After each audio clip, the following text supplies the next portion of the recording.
Berbicara masalah pendidikan, ada yang namanya pendidikan inklusif. Pendidikan inklusif itu dilaksanakan di sekolah-sekolah yang memang mampu untuk melaksanakan pendidikan inklusif. Karena pada dasarnya pendidikan inklusif adalah pendidikan untuk semua anak. Mengenai pendidikan inklusif, akan kita tanyakan lebih lanjut kepada salah satu guru pendamping khusus yang selama ini mendampingi, membimbing siswa-siswa yang berkebutuhan khusus. Ibu Septi Aulia Rahma, bagaimana menurut Ibu pendidikan inklusif itu sebenarnya? Menurut saya, pendidikan inklusif merupakan sistem penyelenggaraan pendidikan di mana anak-anak difabel ataupun yang memiliki potensi kecerdasan maupun bakat istimewa memiliki kesempatan untuk bersama-sama belajar dan mengambil pengalaman di sekolah bersama anak-anak pada umumnya lainnya. Selama ini Ibu pernah mendampingi anak yang seperti apa, Bu? Saya pernah mendampingi yang pertama ada anak autis, kemudian 2 orang anak kesulitan belajar. Nah, bagaimana reaksi dari anak-anak yang lain ketika anak-anak itu belajar bersama, bergabung dengan anak-anak reguler di sekolah umum? Apakah mereka itu menunjukkan reaksi yang tertentu atau bagaimana juga penerimaan anak-anak yang lain kepada mereka? Ya, untuk Kota Banjarmasin sendiri kita tahu ya, alhamdulillah sekarang sudah lumayan banyak SD maupun SMP yang menerapkan sistem pendidikan inklusif ini. Oleh karena itu bisa dilihat dari penerimaan peserta didik yang ada. Nah, untuk jenjang SMP ini alhamdulillah teman-teman yang lainnya atau anak-anak peserta didik reguler itu menerima dan mau membantu anak-anak kita yang difabel atau anak berkebutuhan khusus ini, baik dalam pembelajaran maupun kegiatan bersosial di sekolah. Artinya seorang guru pembimbing itu merupakan ujung tombak dalam pembelajaran inklusi ya, Bu ya? Iya. Nah, bagaimana mereka sebagai ujung tombak itu harus mampu membimbing anak agar anak itu nantinya bisa mencapai kemandirian, karena kan menurut pendidikan inklusif yang lebih utama adalah kemandirian anak, bukan mengarah pada kemampuan akademisnya. Untuk hal tersebut sebagai GPK sebagai ujung tombak saya sangat setuju. Adapun hal-hal yang bisa dilakukan, yang pertama agar kita bisa membantu anak mencapai jenjang mandiri itu tadi, yang pertama kita komunikasi ini sangat penting sekali. Komunikasi ini bisa dalam berbagai aspek. Yang pertama adalah antara orang tua dengan GPK-nya sendiri. Kemudian yang kedua antara orang tua dengan pihak sekolah, mungkin dengan guru-guru yang lainnya. Begitu juga dengan GPK maupun guru mata pelajaran. Nah, beberapa komponen seperti sekolah, GPK, orang tua beserta anak ini tentunya harus menjalin suatu komunikasi yang baik agar kita bisa menemukan potensi, hambatan maupun bakat anak sehingga dapat menentukan layanan serta kira-kira mau kita arahkan kemana si anak berkebutuhan khusus ini, kira-kira seperti itu. Nah, kemudian kalau dalam pembelajaran, guru pembimbing itu bukan menjawabkan soal atau memberikan jawaban kepada si anak ya, Bu ya, tapi lebih mengarah kepada pembimbingan supaya anak itu mampu mengerjakan soal atau juga tugas-tugas dari sekolah. Berbicara masalah orang tua, artinya harus ada hubungan intens antara guru pembimbing dengan orang tua ya, Bu ya. Nah, artinya seorang guru pembimbing harus juga membina komunikasi yang baik, bagaimana perkembangan anak berkomunikasi tentang kegiatan anak di sekolah dengan orang tuanya.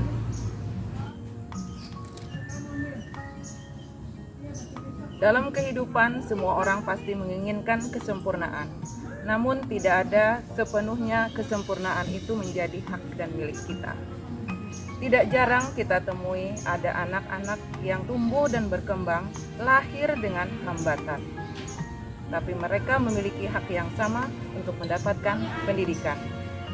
Dalam mendapatkan pendidikan, tidak boleh ada perbedaan, tidak boleh ada jenjang pemisahan, namun ada persamaan dan layanan yang diberikan. Dalam hal ini berbicara mengenai hambatan anak-anak yang berkebutuhan khusus, di sekolah ini diberikan layanan yang semaksimal mungkin dan usaha yang sebaik-baiknya agar anak tersebut mampu memperoleh pendidikan yang layak dan bagus.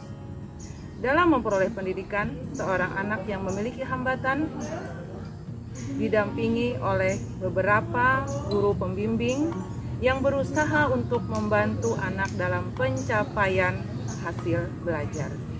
Sebagai seorang guru pembimbing, apa Ibu mengalami suka atau duka atau bagaimana dalam membimbing anak-anak yang berkebutuhan khusus tersebut? Untuk pengalaman sendiri, suka duka itu pasti ada ya. Mungkin sukanya kita ketika melihat anak berhasil melakukan sesuatu atau mendapatkan sebuah pencapaian. Atau biasanya mungkin ketika dia sudah lulus dari sekolah, dia berhasil menjadi sesuatu atau seseorang yang bisa berkarya, mungkin akan sangat luar biasa ya perasaan kita sebagai guru, sebagai pembimbing. Untuk dukanya juga pasti ada. Mungkin duka ini berkaitan dengan kendala-kendala yang dialami ketika guru pembimbing khusus mendampingi anak ya. Mungkin yang pertama itu bisa ketika anak ini kan pada masa SMP, emosi, kemudian perubahan dia menjadi seorang remaja tentunya juga terjadi kepada anak berkebutuhan khusus. Iya, baik perubahan fisik maupun secara mental. Ya. Nah, hal-hal seperti ini mungkin yang terkadang bisa menjadi kendala. Mungkin anak memperlihatkan perilaku mungkin agak susah diatur. Ada mungkin, yang sensitif. Ya, kira-kira seperti itu. Mungkin hal-hal tersebut yang awalnya menjadi kendala, tapi merupakan tugas seorang guru pembimbing khusus agar bisa mendekati maupun menangani apapun hambatan maupun kendala itu tadi terkait anak berkebutuhan khusus. Dan juga mungkin ya membantu anak tersebut untuk bersosialisasi dengan anak-anak reguler yang lain, agar anak-anak reguler yang lain itu mampu menerima keberadaan anak-anak yang berkebutuhan khusus, karena mereka memiliki hak yang sama dengan anak yang lain. Tidak semua orang tua diberi kepercayaan untuk mendapatkan dan membimbing serta mengasuh anak-anak yang berkebutuhan khusus. Sebagai pelaksana pendidikan inklusif, SMP Negeri 14 Banjarmasin mungkin ada melaksanakan beberapa program dalam kegiatan pembimbingan dan pembelajarannya. Menurut Ibu Rahmawati, seperti apa sih pembimbingan yang dilaksanakan di SMP Negeri 14 Banjarmasin, terutama anak-anak berkebutuhan khusus itu dalam kegiatannya mengikuti pembelajaran bersama dengan anak-anak reguler lainnya? Kalau misalkan yang sejarahnya itu berdirinya itu tahun 2013 sampai sekarang. Kalau misalkan sistem pembimbingannya itu bisa di dalam kelas atau di ruangan diskusi. Cuma kalau misalnya di kelas itu untuk pembelajarannya saja. Kalau misalkan ruangan inklusi itu apabila digunakan ruangan itu kalau anaknya itu mulai mengamuk atau mau makan bisa di ruangan inklusi seperti itu. Dan kalau misalkan sistem reguler sama yang anak-anak berkebutuhan itu kalau sosialisasi itu bisa, kalau misalkan yang sosialisasi dengan anak reguler dan anak berkebutuhan itu mereka bisa bergabung. Kalau di sini di sekolah SMP 14 ini tidak ada diskriminasi terhadap AKBK. Di sini ini menyamakan semuanya. Kalau semua guru-guru yang mata pelajaran sama guru pembimbing khusus itu saling bekerja sama, saling berkoordinasi. Misalkan pembelajarannya terlalu tinggi kami rendahkan lagi sesuai kemampuan anaknya. Kalau misalkan terlalu pintar kasihan juga anaknya kan. Nah, Jadi kami itu menyesuaikan dengan kemampuan anaknya, hambatan anaknya, dan sesuai dengan karakternya. Gitu itu Ibu. Kalau misalkan hari-harinya, kalau misalnya jam istirahat, mereka bisa bergabung dengan anak reguler. Kami mencoba untuk menyatukan reguler sama anak ABK. Kami perkenalkan ini anak ABK. Awalnya seperti itu. Kalau misalkan yang ini kan tahun ajaran baru nih, kelas 1, otomatis kan kami memperkenalkan dulu terhadap anak reguler, ini anak berkebutuhan. Habis itu supaya tidak ada perbedaan, kami menjelaskan anak ABK itu tidak seperti yang Dibayangkan. iya, kan anak ABK itu ada yang seperti autis ya, semuanya autis, padahal tidak Iya. seperti itu. Kalau anak ABK itu kan ada 9 karakter kan, ada yang autis, ada yang tunalaras, ada yang tunadaksa, ada yang anak anak belajar. Nah, berhubung di sini kebanyakan yang masuk di SMP 14 ini kebanyakan anak autis, hiperaktif, anak harus belajar dan berkesukaan belajar. Jadi kan itu kan di sini alhamdulillah ringan-ringan, tidak ada yang berat-berat. Jadi anak reguler itu mudah berteman, mudah bersosialisasi terhadap anak ABK. Betul seperti itu Ibu. Ada yang ditambahkan?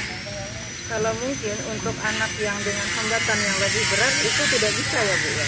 Bukannya tidak bisa Bu, cuma kan kami di sini ada, kalau penerimanya ada yang kami tes dulu kan. Kalau misalkan berat sekali kayak gitu, nah lebih baik dia di SLB.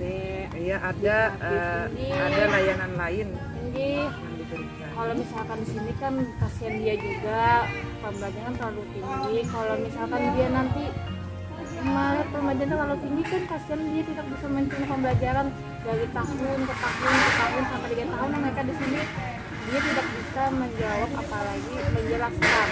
Makanya kami kan lebih apa gunanya SLB untuk, apalagi kalau misalnya ke SLB kan itu kan ranahnya kayak gitu. Nah kalau misalnya masuk ke sini beratnya ya kayak gini, anak belum bisa membaca sama sekali, kayak mengenal A sampai Z.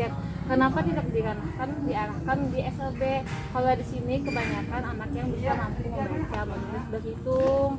Jadi kalau misalkan dia bisa tahu dulu, alhamdulillah kami terima di sini. Tapi kalau misalkan dia tidak bisa sama sekali, lebih baik dia belajar di SLB yang basicnya kayak gitu, yang mulai dari rendah lagi.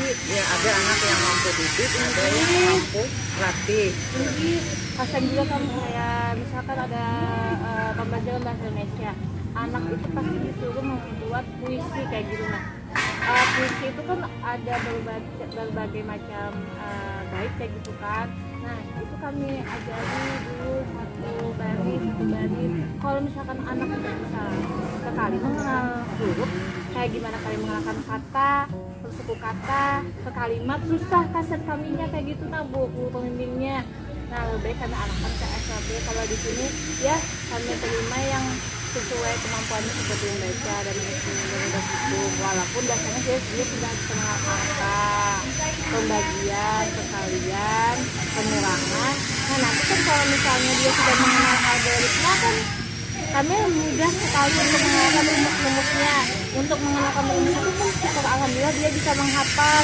Untuk dia walaupun untuk itu belum bisa kayak gitu, nah bertahap, tidak seperti akses reguler kan. Kalau reguler dijelaskan jangan maju ke depan, sini lah kalau pakai kakak deh.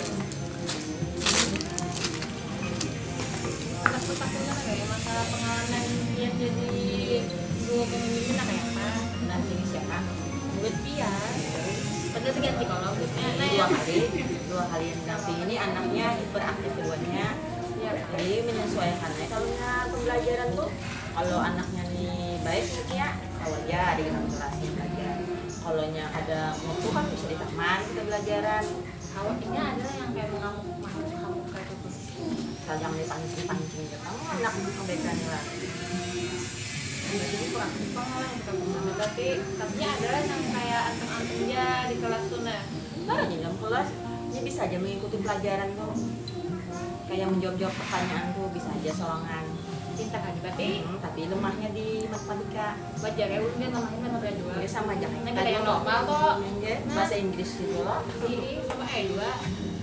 Apunya ini pengalamannya ya kayak Gepang. Kali depan mendampingin yang autis tuh. Biasa dampingin sahabat malah.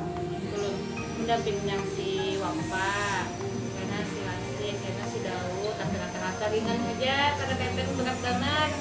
Dan ini berarti tujuannya kan Amunnya tiap itu beratnya itu bang, berarti nah kamu kalau mau ini kan beratnya kolek gitu ya, kolek dia. Tapi amunnya dipuji-puji kok kayaknya mengeluh. ada ini kan tergantung pokoknya namanya baik kau aja mengerjakan dalam kelas kan namanya ada baik itu ya dibawa berjalan-jalan aja dulu Diungi dulu ya. diomongin dulu orangnya Yang ini sudah berapa tahun? Dia mendampingi ini ya setahun lagi lah. tahun lagi pas tiga Udah lagi lah. Ikut banget. Pulang main kalau kelas 1. turun aja kelas 1 lu pulang Berarti tadi dia tuh kayak pada kelas berkawan juga kan yang kayak gue. bisa aja nyambah kawan Kawan bisa yang aja menyesuaikan diri bisa kalau yang ABK-nya bang kawan juga lah. Iya, kawan Ini gitu pengalamannya. Kok ya unik karena ke mendampingi yang ABK yang praktik 2. Jadi udah nih takutannya kalau pindah kena juga gitu. Jadi kan takut-takut ya. Pelajaran kayak pendampingan praktiknya menyesuaikan dengan mood anak bisa kita ya. bisa kita lagi Ada pernah lagi pengalaman dampingin yang autis tuh. Jadi apa ya bu nih harapan kita nih ya bu? Kesan sekolah, sekolah ya juga anak-anaknya juga. yang sekolah ini mudah-mudahan apa kita nih kaum sektor pelayanan jasa anak ABK Kayak harus kayak tuh kan. Terus apa lagi? kita ini dapat bantuan dari pemerintah Tentang ke alat-alat apa? alat-alat dari Oh anak-anaknya. jasa anak ABK Oh fasilitasnya sarana dan Fasilitasnya, prasarananya. Oh prasarananya. ini bagus Jepang kayak Dotuna kayak ya lah. Apalagi yuk tambahin apa tadi apalagi lah supaya pemerintah kalau mendengar tuh supaya peduli gitu ngawat kita gerakannya. udah naik anu juga kesejahteraan guru ditingkatkan pemerintah ya Allah Gila. Sekolah dilihat-lihat Jepang lah, uang Jepang lah. Nah kita nih dari sarana dan prasarana bisa itu pulang kesejahteraan KPK-nya. Itulah yang kita harapkan tuh lah dari pemerintah. Jadi semua mudah-mudahan sekolah telah maju, kita tambah nyaman, murid nyaman juga. Amin. Nah, situ sudah lah. Karena kita pikirkan lagi belum apa hal lagi lah. Sekira maju lagi nih sekolah ini lah.